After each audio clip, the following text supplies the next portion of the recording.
it's kind of funny. I got thinking about the text from Matthew tonight or today.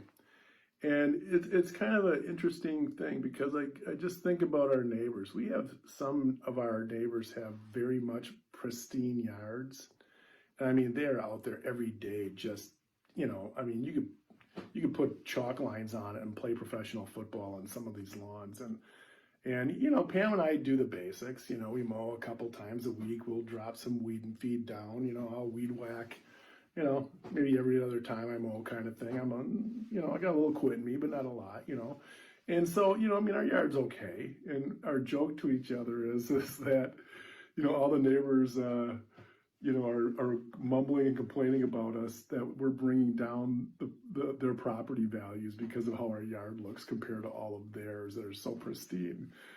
So as I talk about Matthew's lesson for today, I may not be the biggest expert in this area, is I guess my point.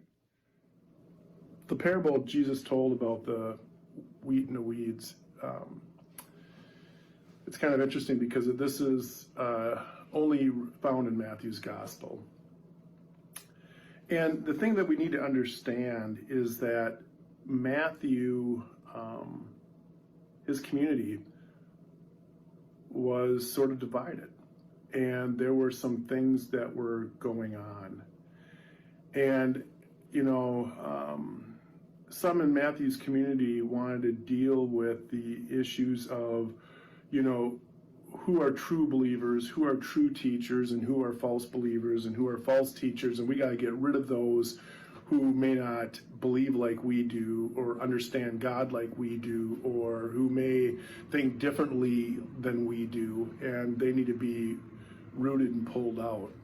Kind of like the picture with the cement blocks. There's one flower in its own individual area, and then all the other areas of cement walls are weeds.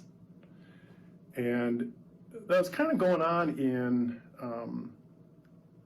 Matthew's community. It was divided. And so there was a high level of anxiety as well. And so when Jesus' disciples start, wanting to understand things better, it's kind of funny. Jesus is speaking to fishermen about farming and what that looks like. And so their identity was as fishermen, but yet here is this gardening and this farming verbiage and imagery that is being used. And I guess the point of the message today is that it doesn't matter how we identify ourselves, whether it's in what we do with our work or with our family or whatever it is. There's something bigger that is going on that we need to speak to. And I know that for a lot of us, we do gardens, and you saw the picture of our garden here, and it's really made great progress as we've worked on it. As Pam's worked on it. And so the garden has come along really, really well, and it's been a lot of work at times. And I guess the important thing about our parable that Jesus shares with his fisherman buddies is that, look, the master stops the servants from pulling the weeds, okay? And that's an important piece to this story. The master makes them pause. And, Holly Huron from the Christian Theological Seminary in Indianapolis talks about this text. And she talks about how, the reason why the master said that to the servants, or why Jesus was encouraging that to his disciples, or why Matthew was reminding his divided community about this, is that, look, we are not in the position to judge. That's not our role. God's grace is longer, farther, deeper, wider than us in our grace. And so we're not in that position. And the other thing, too, is that it's easy for us to kind of vilify people who are different than us. maybe believe a little bit differently, maybe look a little bit differently, maybe understand the world a little bit differently, maybe have a little bit different philosophy about politics or whatever it is. And so it's easy for us to begin wanting to weed out those who we think are a roadblock to something that we are trying to accomplish. And the church has been famous for that over the course of her history as well.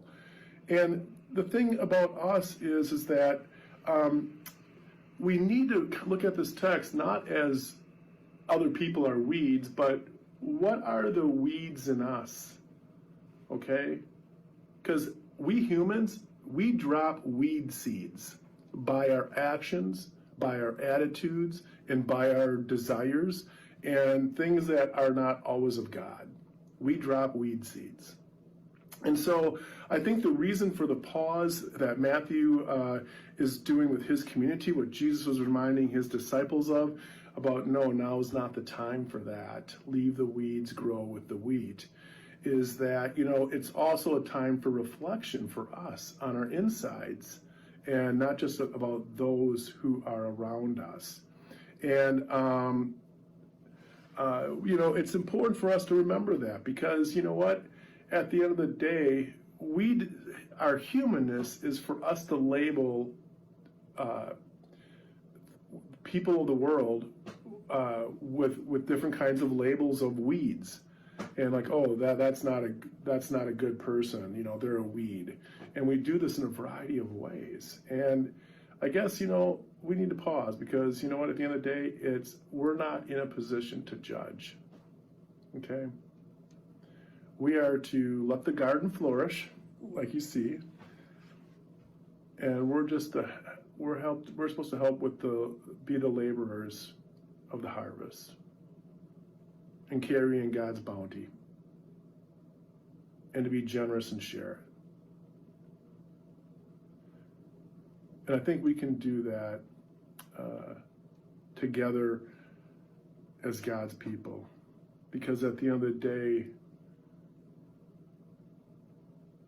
we are both weeds and wheat.